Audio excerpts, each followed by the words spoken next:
Hoje vai ser abordado um assunto muito interessante, que é a análise dimensional. Muitas vezes esse assunto é um pouco deixado de lado por professores e principalmente alunos, no qual esquecem de colocar, por exemplo, algumas unidades de medidas. E aqui se baseia basicamente nisso, né? Em colocar unidade de medida e ver a importância disso para um determinado cálculo. Então, na análise dimensional, é interessante, né, para conferir as unidades em que determinado resultado foi dado. E isso vai evitar, então, a decoreba de algumas fórmulas. E também vai incentivar a dedução dessas mesmas fórmulas. E como que isso vai ser feito? Bom, primeiramente, é necessário ter em mente algumas unidades fundamentais no Sistema Internacional de Medidas, como, por exemplo, o quilograma, que é a unidade fundamental de massa, o segundo, que é a unidade fundamental de tempo, o metro, que é a unidade fundamental de distância, e eu vou parar aqui no Kelvin, que é a unidade, né, na escala absoluta de temperatura. Existem outras unidades fundamentais no sistema internacional, como por exemplo o Coulomb, entre outros. Porém, nos exemplos que forem dados aqui, todas essas unidades já serão o bastante para a compreensão. Então, bom, vamos começar com uma lei de Newton, que é falando sobre a força, né? E o que é força? Força é dada, então, pela massa vezes a aceleração. Então, essa força ela vai ser igual ao quê? Quilograma, certo? Vezes a aceleração, que é dado em metro por segundo ao quadrado. Tá? E a nossa força, então, por sua vez, vai ser força, ela é dada em newtons. Então, nosso newton é o quê? Quilograma, metro, segundo, metro por segundo ao quadrado, ou simplesmente quilograma metro por segundo. Ok. Finalizamos aqui. Até o momento, talvez as coisas estejam um pouco nebulosas, mas a conversão desse Newton vai ser feita agora em uma próxima fórmula, como por exemplo, na fórmula de trabalho. Ora, no trabalho, eu já tenho o quê? A minha unidade de força. Então, o meu trabalho vai ser força, como dito aqui, Newton. Ora, Newton é quilograma, metro, segundo na menos 2. Certo? Então, vamos lá.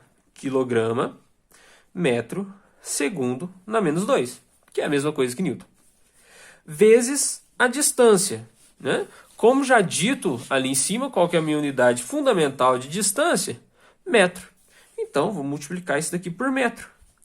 E eu vou ficar, então, com o meu trabalho sendo dado como quilograma, metro quadrado, segundo na menos 2, que é joule.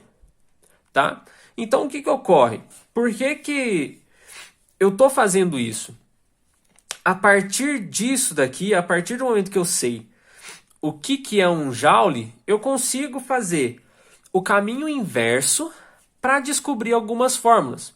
Como, por exemplo, ora, se eu sei que quilograma metro quadrado segundo menos 2 é joule, eu tenho em mente que eu vou precisar fazer algum cálculo no qual envolva quilograma, no qual envolva alguma unidade de distância e alguma unidade de tempo.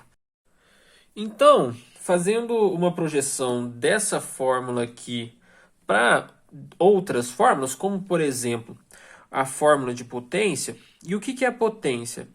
Potência ela vai ser então o trabalho executado em um dado espaço de tempo, certo? Já vimos pela fórmula de cima que o trabalho ele é dado em joule. Tempo, unidade básica de medida dado em segundo. Então, joule por segundo. Ao final, isso fica sendo como joule segundo na menos 1.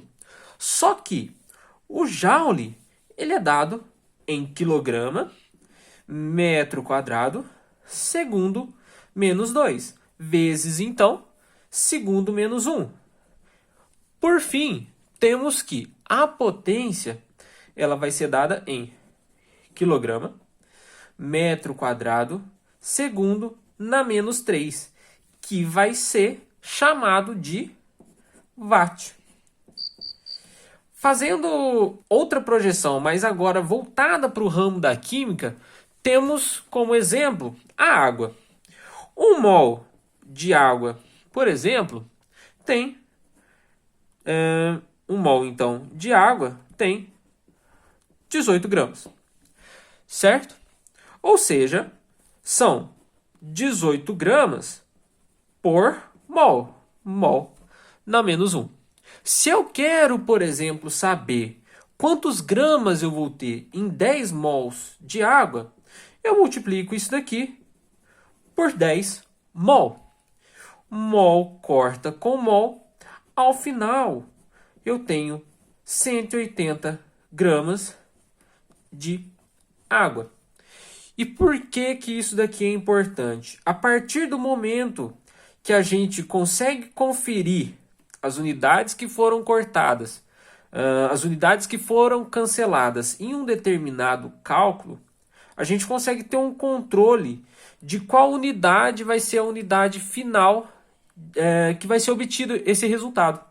Então, quantas vezes a gente já chegou no final de um cálculo e não sabia sequer aquilo que a gente estava procurando? Com o sistema de análise dimensional, isso não vai ocorrer, porque durante todo o cálculo, as unidades vão estar sendo cortadas, durante todo o cálculo, as unidades vão estar sendo expressas, e ao final você vai conseguir obter aquele resultado desejado. Então isso é muito importante, por exemplo, em realização de prova, para principalmente conferência de resultados. Tá? Bom, por hoje é isso. Eu agradeço a atenção de todos que chegaram até o final e muito obrigado.